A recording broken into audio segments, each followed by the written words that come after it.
ഈശോ മിശിഹായിക്ക് സ്തുതിയായിരിക്കട്ടെ.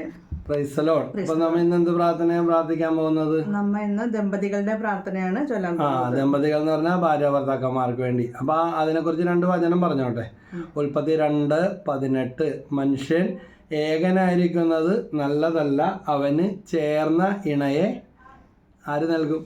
ഞാൻ നൽകും, ദൈവം നൽകും എന്നാണ് പറഞ്ഞേക്കണം. അപ്പോൾ ചേർന്നാലും ചേർന്നില്ലെങ്കിലും എന്ത് ചെയ്യണം? ദമ്പതികൾ മരണം വരെ ദൈവത്തിൽ ആശ്രയിച്ച് പ്രാർത്ഥിക്കുമ്പോൾ എല്ലാ ചേർച്ചക്കുറവും ആര് മാറ്റിത്തരും? ദൈവം മാറ്റിത്തരും. സംശയമുണ്ടോ? പിന്നത്തെ ഒരു വചനം 1 കൊരിന്ത്യർ 7:14 അവിശ്വാസിയായ ഭർത്താവ് ഭാര്യ മുഖേനയും അവിശ്വാസിയായ ഭാര്യ ഭർത്താവ് മുഖേനയും വിശുദ്ധീകരിക്കപ്പെടുന്നു എന്നാണ് പറയുന്നത്. അപ്പോൾ ദമ്പതികൾ അങ്ങും പോരായ്മയില്ലാത്ത ആരുമില്ല. പോരായ്മകളുണ്ടെങ്കിൽ എന്ത് ചെയ്യണം? ദൈവത്തിൽ ആശ്രയിച്ച് പരസ്പരം വിശുദ്ധീകരിക്കണം. അവരുടെ പൂർണ്ണത വരുന്നത് ദൈവത്തിൽ മാത്രമാണ്. ദൈവത്തിൻ്റെ വചനങ്ങൾ വിസ്മരിച്ചാൽ അവിടെ താളക്കേട് പൊരുത്തക്കേട് മാത്രമേ ഉണ്ടാവുകയുള്ളൂ. അതുകൊണ്ട് എല്ലാ ദിവസവും ദമ്പതികൾ എന്ത് ചെയ്യണം? പരസ്പരം കൈ കോർത്ത് പിടിച്ച് പ്രാർത്ഥിക്കണം. ഇന്നു മുതലെങ്കിലും പ്രാർത്ഥിക്കാൻ തുടങ്ങുക.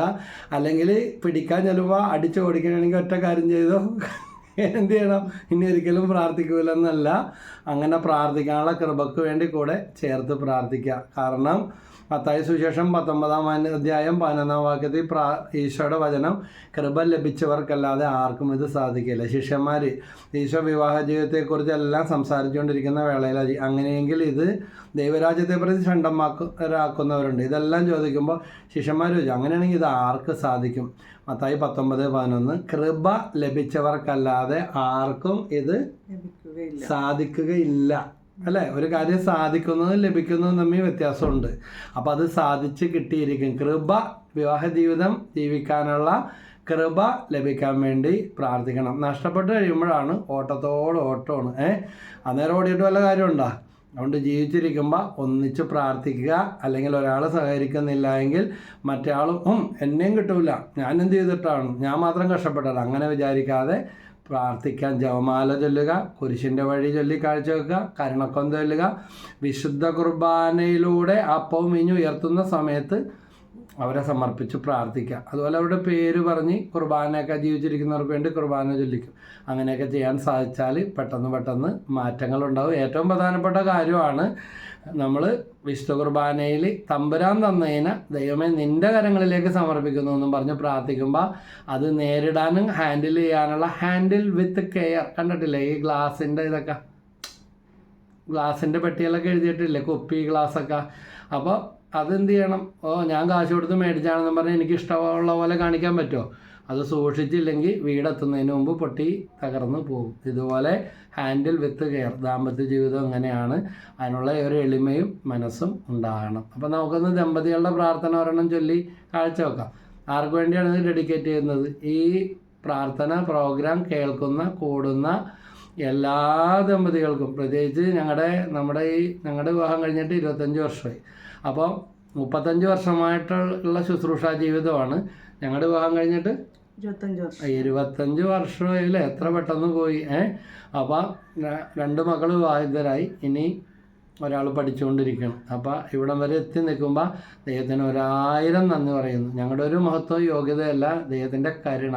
പക്ഷെ ദൈവം പറഞ്ഞു പോയ പോലെ തോന്നണല്ലേ? അല്ലേ? അന്ന് വിചാരിക്കും ദൈവമേ ഇനി എന്തോരം ദൂരം മുന്നോട്ടുണ്ട് എന്നൊക്കെ വിചാരിച്ചു. പക്ഷേ 25 കൊല്ലം പുഷ്പം പോലെ മുന്നോട്ട് പോയി. അപ്പോൾ എല്ലാ ദിവസവും പ്രാർത്ഥിക്കുക. പ്രാർത്ഥനയാണ് പ്രധാനപ്പെട്ട കാര്യം. ഇനി ഏതെങ്കിലും ദിവസം ഇത്തിരി കുറവ് വന്നാൽ അത് പരിഹരിച്ച് മുന്നോട്ട് പോവുക. നമുക്കിപ്പോൾ വയറിന് വേദനയാണെന്നും പറഞ്ഞിട്ട് ഭക്ഷണം കഴിക്കാതിരിക്കാൻ പറ്റുമോ? അതെങ്ങനെയെങ്കിലും മരുന്ന് കഴിച്ചാൽ ഓപ്പറേഷൻ ചെയ്താൽ ശരിയാക്കി കഴിഞ്ഞാലും ഡോക്ടർ രോഗി ഛർദ്ദിക്കണം അല്ലെങ്കിൽ വയറുവേദനയാണ് ഗ്യാസാണെന്ന് പറഞ്ഞാലും പറയും നിങ്ങൾ ഇത്തിരിച്ച് കൊടുക്ക്, കഞ്ഞി കൊടുക്ക്, അത് ശരിയാക്കി. ശ്വാസം മുട്ടാണെന്ന് പറഞ്ഞാൽ ശ്വാസം എടുക്കാതിരിക്കാൻ പറ്റുമോ? ഇല്ല, ശ്വാസം എടുക്കാതിരിക്കാനേ പറ്റില്ല, അല്ലേ? അല്ലെങ്കിൽ ഓക്സിജൻ എങ്കിലും കണക്ട് ചെയ്യും. ഇതുപോലെ തന്നെയാണ് അതിനേക്കാൾ അത്യാവശ്യമാണ് നമ്മുടെ ദാമ്പത്യ ജീവിതം, വിവാഹ ജീവിതം, ഇഹലോക ജീവിതം വിജയിക്കണമെങ്കിൽ പ്രാർത്ഥന വേണം, അതിനുള്ള എളിമ വേണം. വെറുതെ ഏറ് പിടിച്ച് നടന്നിട്ട് ഞാൻ വലിയ ആളാണെന്നൊന്നും വിചാരിച്ചിട്ടൊന്നും ഒരു കാര്യമില്ല. ദൈവം ഇങ്ങനെ അതൊരു മുപ്പിരിച്ചരടാണ്.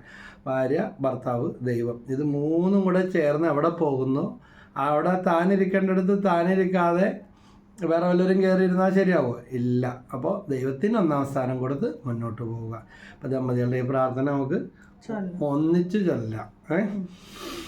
മനുഷ്യൻ ഏകനായിരിക്കുന്നത് നല്ലതല്ല എന്ന് പറഞ്ഞുകൊണ്ട് ഹവ്വായെ സൃഷ്ടിച്ച് ആദത്തിന് നൽകിയ ദൈവമേ, അങ്ങയുടെ സൃഷ്ടികർമ്മത്തിൽ പങ്കെടുക്കുവാൻ വിവാഹമെന്ന കൂദാശയിലൂടെ ഞങ്ങളെ അങ്ങ് പരസ്പരം യോജിപ്പിച്ച് മംഗള ദിവസത്തെ ഓർത്ത് അങ്ങേക്ക് നന്ദി പറയുന്നു.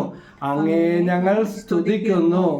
വിവാഹ നിമിഷം മുതൽ മരണം വേർപെടുത്തുന്നതുവരെ സന്തോഷത്തിലും സന്താപത്തിലും സമ്പത്തിലും ദാരിദ്ര്യത്തിലും ആരോഗ്യത്തിലും അനാരോഗ്യത്തിലും വിശ്വസ്തയോടെ ജീവിത പങ്കാളിയെ സ്നേഹിച്ചും ആദരിച്ചും ഒന്നിച്ചു ജീവിക്കാമെന്ന് വിവാഹ സമയത്ത് ചെയ്ത വാഗ്ദാനം നവീകരിക്കുന്നു. ഞങ്ങൾക്കുണ്ടാകുന്ന കുഞ്ഞുങ്ങളെ അങ്ങയുടെ ഹിതപ്രകാരം വളർത്തുവാൻ സഹായിക്കണമേ. ഞങ്ങളുടെ കുടുംബജീവിതത്തെ തകർക്കുന്ന എല്ലാ തിന്മകളെയും അങ്ങ് ബന്ധിച്ച് കീഴ്പ്പെടുത്തി ഞങ്ങളെ അങ്ങയുടെ പരിശുദ്ധാത്മാവിനെ കൊണ്ട് നിറയ്ക്കണമേ. ഞങ്ങളുടെ അമ്മയായ പരിശുദ്ധ കന്യകാമറിയമേ, ഞങ്ങളെ രണ്ടുപേരെയും യേശുവിൽ സമർപ്പിച്ച് ഞങ്ങൾക്ക് വേണ്ടി മധ്യസ്ഥം പ്രാർത്ഥിക്കണമേ. ഈ പ്രാർത്ഥന ഞങ്ങളുടെ അമ്മയായ മധ്യസ്ഥയായ പരിശുദ്ധ കന്യകാമറിയത്തിൻ്റെ വിമല ഹൃദയത്തിൻ്റെ യോഗ്യതകളോടും പ്രാർത്ഥനകളോടും ചേർത്ത് അങ്ങേക്ക് ഞങ്ങൾ സമർപ്പിക്കുന്നു. ആമേൻ. ഈശോ മിശിഹായ്ക്ക് സ്തുതിയായിരിക്കട്ടെ. ഈ പ്രാർത്ഥന കേൾക്കുകയും ഇതുപോലെ പ്രാർത്ഥിക്കുകയും ചെയ്യുക. അനുദിനം പ്രാർത്ഥിച്ച് ദാമ്പത്യ ജീവിതത്തെ നമുക്ക് ശുദ്ധീകരിക്കാം. അതിൻ്റെ അഭിഷേകം ആരിലോട്ട് വരും? മക്കളിലോട്ട് വരും. 1 കൊരിന്ത്യർ 7:15 എന്താ പറയുന്നത്? ഇല്ലെങ്കിൽ നിങ്ങളുടെ മക്കൾ അശുദ്ധരാകുമായിരുന്നു. അപ്പം മാതാപിതാക്കൾ വിശുദ്ധീകരിച്ച് പ്രാർത്ഥിക്കുക. ജീവിതത്തിൽ കയറ്റിറക്കങ്ങൾ, സന്താപവും സന്തോഷവും ദാരിദ്ര്യവും സമ്പത്തും എല്ലാം ഉണ്ടാകാം ഈ പ്രാർത്ഥനയെ പ്രാർത്ഥിച്ച. വിവാഹ ദിവസം പിടിച്ച് ചേർത്ത് പിടിച്ച് എങ്ങനെ പിടിച്ചത്? ഞാൻ പിടിച്ചൊക്കെ ഓർമ്മയുണ്ടോ? ചേച്ചിക്ക് നാളെ വന്നിട്ട് വയ്യ അല്ലേ? ഇങ്ങനെ പിടിച്ചിട്ട് കൊല്ലം കോയികള പള്ളിയുടെ നടയിലോട്ട് കയറിപ്പോയത് ഓർമ്മയുണ്ടോ? അപ്പോൾ ഇപ്പം എല്ലാം ഓർക്കുമ്പോൾ ഒരു അതിശയമാണ്. ഇത്രയും വർഷം പിന്നിട്ട് മക്കളൊക്കെ വലിയ മക്കളൊക്കെ ആയി, രണ്ടുപേരുടെ വിവാഹം കഴിഞ്ഞു. നേരത്തെ പറഞ്ഞതാണ്, എല്ലാത്തിനും ദൈവം ദാനമായിട്ട് തന്നതല്ലാതെ ഒന്നുമില്ല. അതോടൊപ്പം ഏറ്റവും വലിയൊരു ഭാഗ്യം എന്താണെന്നറിയാമോ നമ്മുടെ ജീവിതത്തിൽ? എന്താ? പറയ്. ഒരുമിച്ച് സുവിശേഷ വേല ചെയ്യാനായിട്ട്, പ്രേക്ഷിത വേല ചെയ്യാനായിട്ട് സാധിക്കുന്നു അല്ലേ? അപ്പോൾ അതിന് ദൈവത്തിനായിരം നന്ദി പറയുന്നു. ഒരുപാട് അനുഗ്രഹങ്ങൾ ഉണ്ടായിട്ടുണ്ട്. ഒത്തിരി ഒരിക്കലും നടക്കില്ലെന്ന് വിചാരിച്ചത് നടക്കുമെന്ന് വിചാരിച്ച പലതും മാറിപ്പോയിട്ടുണ്ട്. അതിന് പരസ്പരം കുറ്റപ്പെടുത്തിയിട്ട് വല്ല കാര്യമുണ്ടോ? അപ്പോൾ കൃപ ലഭിച്ചാലും മാത്രമേ നമുക്ക് ഈ ബോധ്യം, ഈ അനുഗ്രഹം ഉണ്ടാവുള്ളൂ. അനുവനം കുറ്റപ്പെടുത്തിക്കൊണ്ട് ജീവിതകാലം മുഴുവൻ വഴക്കിട്ടിരുന്നിട്ട് ഇരിക്കുന്ന ദമ്പതികളോട് എന്താ പറയാനുള്ളത്? ഒന്ന് പറഞ്ഞേ. പരസ്പരം സ്നേഹിച്ച് ഐക്യത്തിൽ മുന്നോട്ട് പോവുക. ഏറ്റവും നല്ല ദമ്പതികൾക്കുള്ള അവാർഡ് കിട്ടിയൊരു ദമ്പതികൾ അവരുടെ ഇത്. അപ്പോൾ അവരുടെ വിജയത്തിൻ്റെ കാര്യം എന്താണെന്ന് ചോദിച്ചപ്പോൾ ഇതാണ്, അവർ ഒന്നും അങ്ങാടും ഷെയർ ചെയ്യൂല, മിണ്ടാറില്ലെന്ന്. അങ്ങനത്തെ അവാർഡ് വേണ്ട അല്ലേ? അവരുടെ ഒച്ചയും മക്കളൊന്നും പുറത്ത് കേൾക്കാറില്ല. അതിൻ്റെ കാരണം ഇതാണ്. അപ്പോൾ ഉള്ളിൽ വെച്ച് നമ്മളാകെ അസ്വസ്ഥരാകാനുള്ളതല്ല. ദുഃഖമാണെങ്കിൽ പങ്കുവച്ചാൽ എന്താവും? പകുതിയാവും. ഇല്ലാതാകും. പകുതിയല്ല, ഇല്ലാതാകും. സന്തോഷം കുറയും. സന്തോഷമാണെങ്കിൽ പങ്കുവച്ചാൽ ഇരട്ടിയാകും. അനുഭവം ഉണ്ട്. അപ്പം അങ്ങനെ സുഖദുഃഖ സന്തോഷങ്ങളിൽ ഒന്നു ചേർന്ന് പ്രായമാകും, രോഗങ്ങൾ വരും, സാമ്പത്തിക ഇറക്കങ്ങൾ വരും, കയറ്റങ്ങൾ വരും. ഒരിക്കലും കയറി പോകില്ല. അല്ലെങ്കിൽ എല്ലാം വഴിമുട്ടിയ പോലെ തോന്നുന്ന അവസ്ഥകളൊക്കെ ഉണ്ടായിട്ടില്ലേ? അപകടങ്ങളൊക്കെ ഉണ്ടായിട്ടുണ്ട്, രോഗാവസ്ഥകൾ ഉണ്ടായിട്ടുണ്ട്, ഒത്തിരി പ്രതിസന്ധികൾ, വെല്ലുവിളികൾ. പക്ഷെ അവിടെ ഏറ്റവും വലിയ വിജയം എന്തായിരുന്നു? ഒറ്റക്കെട്ടായിട്ട്, നമ്മളൊറ്റക്കെട്ടല്ല, നമ്മുടെ കൂടെ നമ്മൾ മുപ്പിരിച്ചരടായിരുന്നു. അതിനൊക്കെ നമ്മൾ കണ്ടെത്തിയ സൊല്യൂഷൻ എന്തായിരുന്നു? ഒന്ന്, പരമാവധി വിശുദ്ധ കുർബാനയിൽ ഒന്നിച്ച് എല്ലാ ദിവസവും പറ്റുമെങ്കിൽ അങ്ങനെ പോയിരിക്കും. പിന്നെ ഉപ്പുകല്ലയിലൊക്കെ മുട്ടൂത്തി നിന്ന് പ്രാർത്ഥിച്ചത് ഓർമ്മയുണ്ടോ? ഞങ്ങൾ കൈ കോർത്ത് പിടിച്ച്, ഞങ്ങൾക്കൊരു മെറ്റിൽ പൊതി, ഇപ്പം അതൊന്നും ഇല്ല കേട്ടോ, മെറ്റിൽ പൊതി ഉണ്ടായിരുന്നു, ഉപ്പുകല്ലിൻ്റെ ഒരു പൊതി ഉണ്ടായിരുന്നു. കൈ കോർത്ത് പിടിച്ച് ജപമാല സഹിച്ച് ചൊല്ലുമായിരുന്നു, കരുണക്കൊന്ത ചൊല്ലുമായിരുന്നു, തിരുമുഖത്തിന്റെ ജപമാല, തിരുരക്തത്തിന്റെ അല്ലേ, എല്ലാം ചൊല്ലും. ഒരുപാട് പ്രാർത്ഥിച്ചത് അധികം പറ്റായി, അല്ലെങ്കിൽ ഇപ്പൊ അങ്ങനെയല്ല പറയുന്നത്. പ്രാർത്ഥിച്ചത് ഒരിക്കലും നമുക്ക് മോശമായിട്ട് കുറവായിട്ട് വരത്തില്ല. പ്രാർത്ഥിക്കുന്ന മാതാപിതാക്കളെ കണ്ടാൽ മക്കൾ ഏത് വഴിക്ക് എങ്ങനെ വളഞ്ഞു പോയാലും തിരിഞ്ഞ് അവര് ഏത് വഴി കൂടെ വരും? ആ വഴിക്ക് വന്നോളും. അപ്പോൾ പ്രാർത്ഥിച്ചാൽ മതി, ദൈവത്തിന് സമർപ്പിച്ചു പ്രാർത്ഥിക്കുക, എല്ലാം ദൈവം ശരിയാക്കി തരും. അപ്പം ഞങ്ങളെ കേൾക്കുന്ന ദമ്പതികൾ എന്ത് ചെയ്യണം? നിങ്ങളുടെ കമൻസുകൾ അയക്കണം, ഷെയർ ചെയ്യണം, സബ്സ്ക്രൈബ് ചെയ്തിട്ടില്ലാത്തവർ സബ്സ്ക്രൈബ് ചെയ്താൽ മതി, ലൈക്ക് ചെയ്യണം, കമൻറ്റ് ചെയ്യണം. അപ്പോൾ ഞങ്ങളുടെ കൂടുതൽ വീഡിയോകളുമായിട്ട് ഒരുമിച്ചുള്ള സുവിശേഷ ശുശ്രൂഷ മാത്രമല്ല നമുക്ക് വിവിധ രീതിയിൽ ദൈവത്തെ ശുശ്രൂഷ ചെയ്യാനായിട്ട് സാധിക്കും. പല രീതിയിൽ നമുക്ക് ചെയ്യാനായിട്ട് സാധിക്കും. അപ്പോൾ അങ്ങനെയൊക്കെയുള്ള വീഡിയോകളായിട്ട് ഞങ്ങൾ പുറകെ വന്നോളാം. ഇപ്പം ഇന്നത്തെ പ്രത്യേകത എന്താണ്? ഡിസംബർ 1. അപ്പോൾ ആഗമന കാലത്തിൽ നമ്മൾ കാലുകുത്തിയിരിക്കുകയാണ്. ഉണ്ണീശോനെ വരവേൽക്കാൻ നമ്മൾ ക്രിസ്മസിൻ്റെ ആ ആഗമനത്തിന് വേണ്ടി എന്ത് ചെയ്യണേണ്? ഒരുങ്ങിക്കൊണ്ടിരിക്കണേണ്. അപ്പോൾ ആദ്യമേ തന്നെ നമ്മുടെ കുടുംബമാണ് നമ്മൾ ശരിയാക്കേണ്ടത്. ദാമ്പത്യ ജീവിതം ഇന്ന് തിരക്കുകളാണ്, വേറെ വഴക്കൊന്നുമില്ല, പ്രശ്നമില്ലെന്ന് പറയും. പക്ഷേ ഭാര്യ ഭർത്താവ് ഒന്നിച്ചിരിക്കാൻ, ഒന്ന് മിണ്ടാൻ, ഒന്ന് സമയം കണ്ടെത്താൻ. ഇന്നിപ്പോൾ ഞായറാഴ്ച വൈകിട്ടാണ്, വേണമെങ്കിൽ ടി വി ഒക്കെ വെച്ച് സിനിമയൊക്കെ കണ്ട് അല്ലെങ്കിൽ യൂട്യൂബൊക്കെ കണ്ട് നമുക്ക് അങ്ങനെ ഇരിക്കാം. അപ്പോൾ ഞങ്ങളിങ്ങനെ പരസ്പരം ആലോചിച്ച് ഞങ്ങളിങ്ങനെ നമ്മുടെ ദൈവരാജ്യ അനുഭവം അല്ലെങ്കിൽ ഒരു ക്രിസ്മസിൻ്റെ ആഗമനം നമ്മളാൽ സാധിക്കുന്ന രീതിയിൽ ഒരു മെസ്സേജ് എല്ലാവർക്കും കൊടുക്കാനിടയാട്ടെ. ഞാൻ വലുത് നീ വലുത് എന്ന് പറഞ്ഞിരുന്നിട്ട് വല്ല കാര്യമുണ്ടോ? ഒരു കാര്യമില്ല. ഈ വിരലുകളുടെ കഥ കേട്ടിട്ടുണ്ടോ? ഞാൻ നേരത്തെ ചോദിച്ചപ്പോൾ ഞാൻ പറഞ്ഞ് തള്ള വിരൽ എന്ന് പറഞ്ഞപ്പോൾ ജോളി പറഞ്ഞ് അയ്യോ വെറുതെ ബോധക്കേടൊന്നും പറയല്ലേ, തള്ള വിരലുണ്ട്, തന്ത വിരലില്ലെന്ന് പറഞ്ഞു. എന്തായാലും അത് നിങ്ങൾക്ക് വിട്ടുതരുന്നു, കമൻസിൽ എഴുതുക. വിരലുകളുടെ കഥ കേട്ടിട്ടുണ്ടോ? ഈ ദാമ്പത്യം അല്ലെങ്കിൽ കുടുംബത്തെക്കുറിച്ച് പറയുമ്പോൾ സാധാരണ ഒരു വീട്ടിൽ പ്രശ്നം ഉണ്ടാകുന്ന പ്രധാനപ്പെട്ട കാര്യം എന്താ കാര്യം? ഞാനാണ് വലുത്, നീയാണ് വലുത്. ആര് പറയും? ഭാര്യ പറയും ഞാനാണ് വലുത്, ഭർത്താവ് പറയും ഞാനെന്ന് പറഞ്ഞാൽ ആരാണ്? ഞാനാണ് അപ്പൻ. എന്നോട് പറഞ്ഞില്ല, ഞാൻ അറിഞ്ഞില്ല, പാവം തിരക്കിൻ്റെ ഇടയ്ക്ക് ചിലപ്പോൾ എന്തെങ്കിലും വിട്ടുപോയിട്ടുണ്ടോ, അല്ലാത്ത മുഴുവൻ ഓടി വന്ന് പറയണതായിരിക്കും. അപ്പം ഇവിടെ ഇനി അങ്ങനെ ഉണ്ടായാൽ തന്നെ ഒരാൾ മരിഞ്ഞു പറയുമ്പോൾ മറ്റേയാളത് മനസ്സിലാക്കിക്കോണം. വേറെ എന്തെങ്കിലും ടെൻഷനായിരിക്കാം, രോഗമായിരിക്കാം, വല്ല പ്രഷറോ ഷുഗറോ കൊളസ്ട്രോളൊക്കെ ഉണ്ടെങ്കിൽ അതിൻ്റെ വേരിയേഷനാകാം, അല്ലെങ്കിൽ പല കാര്യങ്ങളുണ്ടാവും ഒരു കുടുംബം ആകുമ്പോഴേക്കും. അപ്പോൾ അതെല്ലാം ഹാൻഡിൽ വിത്ത് കെയർ. അപ്പോൾ വിരലുകളുടെ കഥ ഒന്ന് പറഞ്ഞോട്ടെ കൂടി. എന്താണ് കഥ? നമ്മുടെ ദമ്പതികളുടെ പ്രാർത്ഥന ഇതിൻ്റെ ഇടയ്ക്കുണ്ട് കേട്ടോ, വിട്ടുകളെ സ്കിപ്പ് ചെയ്യാതെ എല്ലാവരും കാണണം. കാരണം അതൊരു ഇതിൽ നിന്ന് നടത്തിയെടുക്കാനുള്ളതല്ല, എല്ലാം കൂടെ ചേർന്ന് വരുന്നതാണ്. അപ്പോൾ ക്രിസ്മസിനോട് അനുബന്ധിച്ചുള്ള ഒരു മെസ്സേജും ഒരു പ്രാർത്ഥനയും, ദമ്പതികൾക്കുള്ള ഒരു പ്രാർത്ഥനയും കൂടെ. അപ്പോൾ വിരലുകളുടെ കാര്യം എന്താണ്? ഈ വിരലുകൾ ഒരിക്കൽ തമ്മിൽ ഇങ്ങനെ മത്സരം തുടങ്ങി. അപ്പോൾ ഈ തള്ളവിരൽ പറഞ്ഞു, നമ്മൾ ഞാനാണ് പ്രധാന ആള്, വീടും പറമ്പും സ്ഥലവും ഡോക്യുമെന്റ്സും എല്ലാത്തിലും അടിക്കണത് എൻ്റെ അടയാളമാണ്, മഷിമുക്കി അടിക്കും. രോഗിയായാലും ഒപ്പിടാൻ പറ്റാതായാലും ഇതുമേലാണ് പരമാധികാരം അല്ലേ. അപ്പോൾ തള്ളവിരൽ മുക്കി അടിക്കും. ഇപ്പോൾ തള്ളവിരലിന് ഞാനാണ് പ്രധാനപ്പെട്ട ആൾ. അടുത്ത ആളാരാണ്? ചൂണ്ടുവിരൽ. അവൻ പറഞ്ഞ് നിങ്ങളൊക്കെ ഇങ്ങനെ നിൽക്കുമ്പോഴേ ഓരോ കാര്യം എത്ര വലിയ ആളായാലും ചൂണ്ടിക്കാണിക്കണത് ആരാ? വഴി കാണിച്ചു കൊടുക്കുന്നത് ഞാനാണ്, തിരുത്താൻ ചൂണ്ടിക്കാണിച്ചു കൊടുക്കുന്നത് എല്ലാം ഞാനാണ്. അപ്പം അതിൻ്റെ ഇപ്പുറത്തെ പുള്ളിക്ക് എന്താ പ്രത്യേകത? ഞാൻ അതിനെ തള്ളവിരൽ എന്ന് പറഞ്ഞ തന്തവിരൽ എന്ന് പറഞ്ഞു പോയി. നടുവിരൽ എന്താ പറഞ്ഞത്? ഞാനാണ് കൂട്ടത്തിൽ ഏറ്റവും നീളം കൂടിയ, ഏറ്റവും വലിയ ആള് ഞാനില്ലാതെ ഇവിടെ ഒന്നും നടക്കാനായിട്ട് പോകുന്നില്ല. അപ്പോഴേക്കും മറ്റേ സ്വർണ്ണമൊക്കെ ഇട്ട് നടക്കുന്ന പുള്ളിക്കാരനുണ്ടല്ലോ അതിൻ്റെ അപ്പുറത്ത്.